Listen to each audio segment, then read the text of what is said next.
guys, welcome back. Now we have color corrected the image and made a little bit of a design in this video right here, which is the first part of the series. Now the second part is this one, which we're going to go over the printer settings. So we're going to go to File and Print in Photoshop. It's going to bring up a dialog box. We're going to make sure that the settings are set properly. We're going to save a preset, and then we're going to send it to the printer, and then we're going to finally press it in another video that's coming on after this. If you could, hit the like and subscribe, guys, if these videos are informative to you and you are getting some good information. Lets me know that you care and makes me want to keep on making videos. So anyway, please do that. Also, if you are on Facebook, we have a Heat Press Creators group. I'll put a link down there below. It's for you to join, and we're going to be sharing different things there as well as giving giveaways and maybe run some challenges or contests. We'll figure out something to do. So anyway, let's hop back into Photoshop, and I'll see you in a second. Okay, guys, now that we have our design done, we are ready to print this thing out. We got it color corrected, we got the design set up, and now we're going to send it to our printer. And so we go to File, and then you go down to Print. You can also hit Control and P or Apple P to bring up the print box. So this is our print dialog box right here. Make sure that you have the right printer selected. Mine is called Sub-Zero. That's my Ecotank 2720. If you haven't already, check out our video on how to set up your printer to print for sublimation. I'll put a link above over here.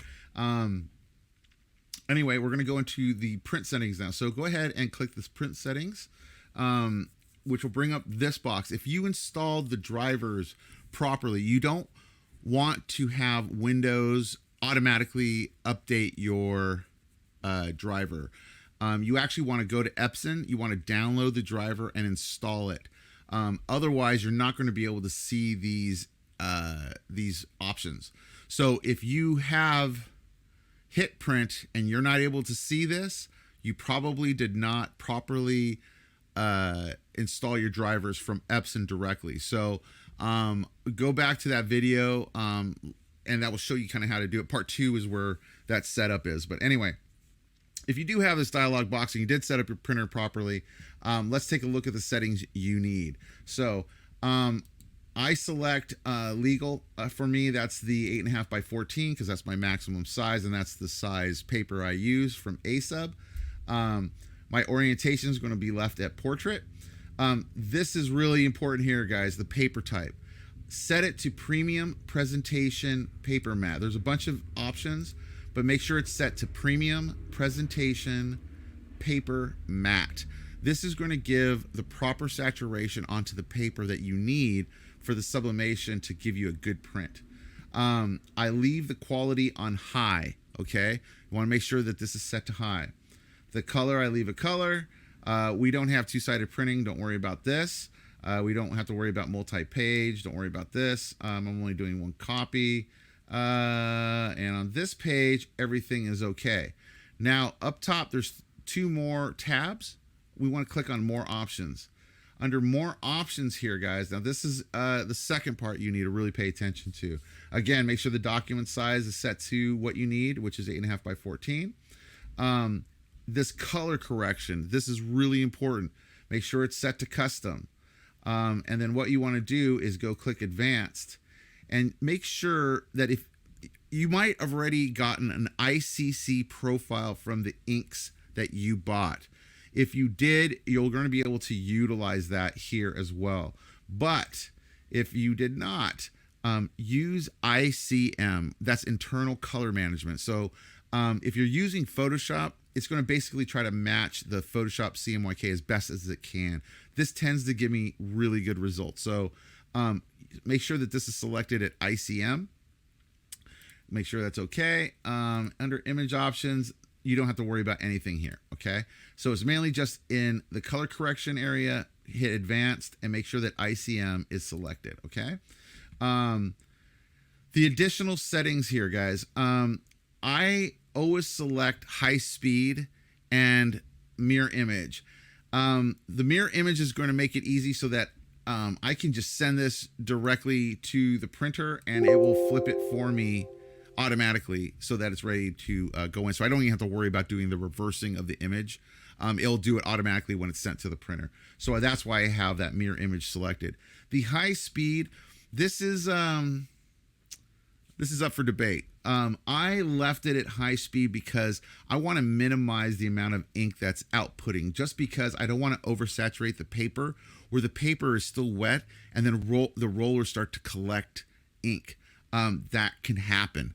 And when that happens, after you use it enough, it'll start to transfer that ink onto other prints. You got to wipe down all your rollers. It's a whole thing. So I left it at high speed. I have not had any issues, guys. The sublimation has been coming out great.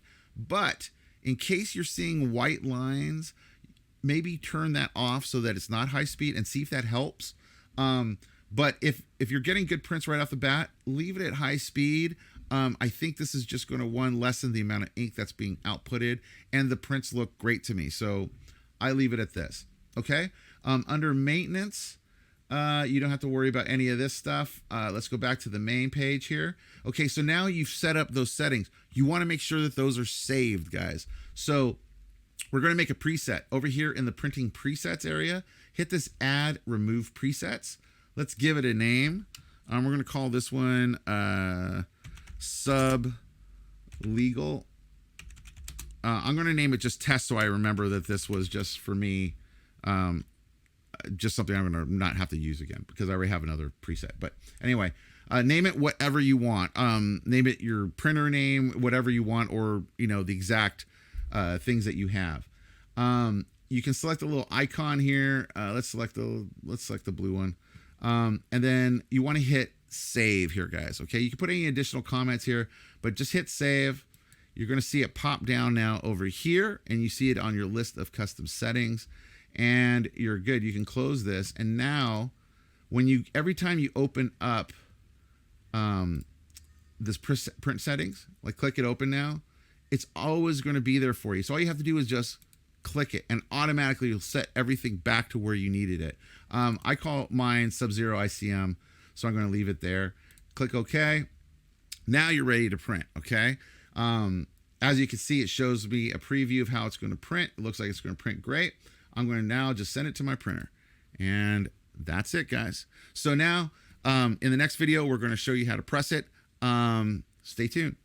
All right. So now we are printing it out. It's printing right now. I am now going to go over to my heat press, turn that thing on because it takes about maybe 10-15 minutes to get all the way heated up the right way. And then we're going to go ahead and press this. And we're going to go over the time, the temperature, and the pressure you're going to need to make sure that you get a good final result. So anyway, please hit the like and subscribe, guys, if these videos are informative for you. Also, go join our Facebook group, Heat Press Creators. I'll put a link down below, and I will see you in the next video.